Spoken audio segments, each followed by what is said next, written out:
Have you ever looked at your bank account, sighed, and told yourself, I'll start investing once I make more money? Maybe you've said it after paying rent. Maybe after buying groceries. Maybe after seeing another unexpected bill that wiped out what little was left from your paycheck. It sounds reasonable. In fact, it sounds responsible. After all, if there's barely enough money to cover today's expenses, how could investing possibly make sense? So you promise yourself that once you get a better job, receive a raise, pay off your debt, or finally have some extra cash at the end of the month, that's when you'll begin. Until then, you wait. Days turn into weeks. Weeks become months. Months quietly become years. And before you realize it, you've spent 5, 10, or even 20 years telling yourself the exact same story. The strange thing is that almost everyone believes this story. Students believe it. People in their 20s believe it. Young parents believe it. People earning $40,000 believe it. People earning $80,000 believe it. Even people making six figures often say they're waiting for the right time. But here's the uncomfortable truth. For most people, that perfect time never comes. Because making more money doesn't automatically make someone an investor. It simply gives them more money to spend. Think about someone who earns $35,000 a year. They dream about making $60,000 because they're convinced life will finally become easier. Years later, they reach that salary. First, they're excited. They move into a nicer apartment. They buy a newer car. Their phone gets upgraded. Weekend dinners become more frequent. Streaming subscriptions multiply. Vacations become a little bigger. Before long, their expenses quietly rise to match their new income. And somehow, despite earning thousands more every year, they still tell themselves they can't afford to invest. Then they believe the next promotion will change everything. It usually doesn't. This pattern has a name. It's called lifestyle inflation. As income grows, spending grows right alongside it. The finish line keeps moving farther away. Imagine trying to fill a bucket with water while someone keeps making the bucket bigger every few minutes. No matter how much water you pour in, it never feels full. That's exactly what happens with money for many people. The problem isn't always income. Often, it's the habit of waiting. Waiting feels safe because it doesn't require making a decision today. It allows us to believe we're being careful. But every year spent waiting has a cost. Not just a small cost. Sometimes a life-changing cost. Most people think investing is mainly about money. In reality, investing is mostly about time. Time is the one thing no one can earn back. You can lose money and make it again. You can lose a job and find another. You can even recover from financial mistakes. But you can never recover the years you chose not to invest. And that's why waiting can quietly become one of the most expensive financial decisions anyone ever makes. The frustrating part is that this mistake rarely feels like a mistake while it's happening. It feels logical. It feels responsible. It feels temporary. You tell yourself it's only for a little while. Just until things settle down. Just until you get that raise. Just until your debts are lower. Just until inflation slows. Just until next year. But next year has a funny habit of becoming another next year. Life is incredibly good at giving us reasons to delay. A broken washing machine, a medical bill, a wedding, a birthday, holiday shopping, car repairs, higher rent, school expenses. Something always comes up. If we wait for life to become perfectly stable before investing, we'll probably wait forever. Let's imagine two friends. Jake and Ryan both graduate at 22. They get similar jobs. Neither earns a huge salary. Jake decides he'll wait until he feels financially comfortable.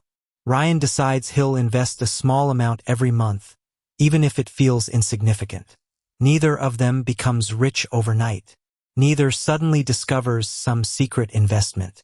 Their lives look almost identical, but something invisible is happening in the background.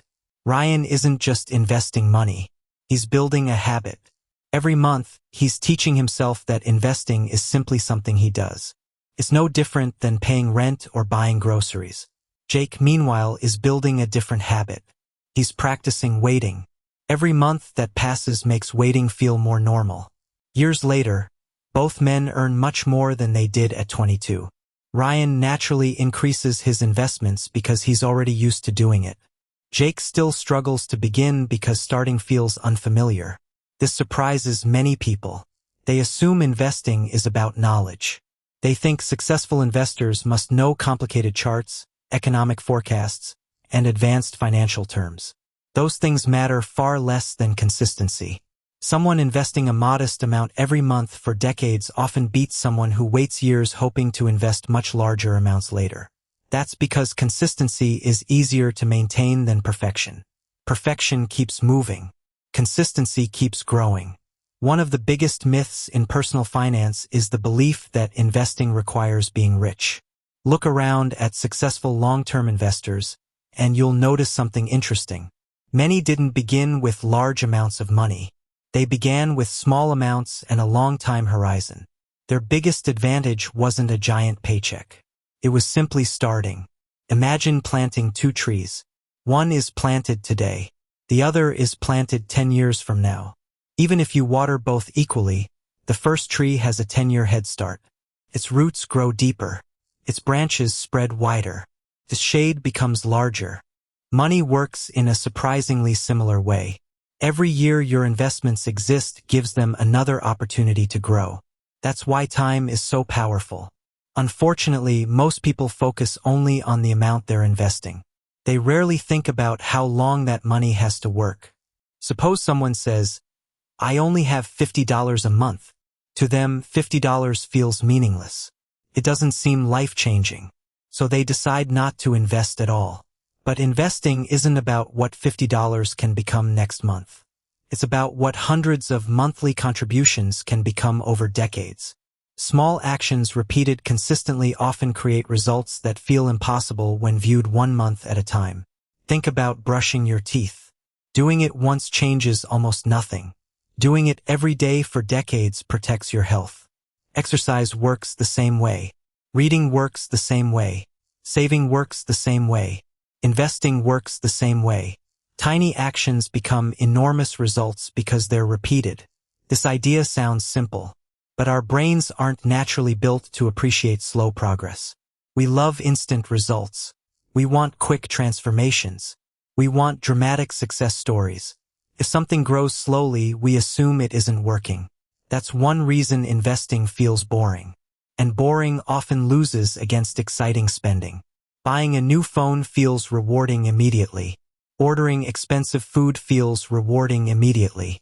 Booking a vacation feels rewarding immediately. Investing often feels like nothing happened. Money simply leaves your account. There's no exciting package arriving at your door. No aplausos. No celebration. Just patience. That's why investing isn't a battle against the market. It's often a battle against human psychology. Our brains naturally prefer rewards today instead of larger rewards tomorrow. Advertisers understand this perfectly. Stores understand it. Credit card companies understand it. Social media understands it. Everywhere you look, someone is encouraging you to enjoy your money right now. Very few voices remind you that your future self will one day depend on the decisions you're making today. Imagine meeting yourself 25 years from now. Would that future version of you thank you for waiting until life became perfect? Or would they wish you had simply started with whatever you could afford? That future version doesn't care whether your first investment was $20 or $200. They care that you began. Because once the habit exists, increasing the amount becomes much easier later. Creating the habit is the hardest step.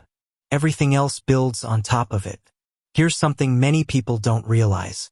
Your first investment isn't really about making money. It's about becoming someone who invests. Identity matters. When people say, "I'm trying to exercise," they often struggle. When they begin saying, "I'm someone who exercises," their actions start matching that identity. The same is true with money. There's a huge difference between saying, "Maybe I'll invest someday," and saying, "I'm an investor." Even if your investments are small, that identity changes your future decisions. You begin noticing unnecessary spending. You begin asking better financial questions. You begin thinking long-term. Slowly, your entire relationship with money starts changing. None of this happens overnight, But it never happens at all if you never begin. And that's the biggest danger of waiting. It's not only the money you lose, it's the person you never become. In the next section, we're going to uncover something that surprises almost everyone. We'll see why waiting just 5 or 10 years can quietly cost hundreds of thousands of dollars. Not because of bad investments, but because of something far more powerful than most people realize. Time itself and the incredible force of compound growth.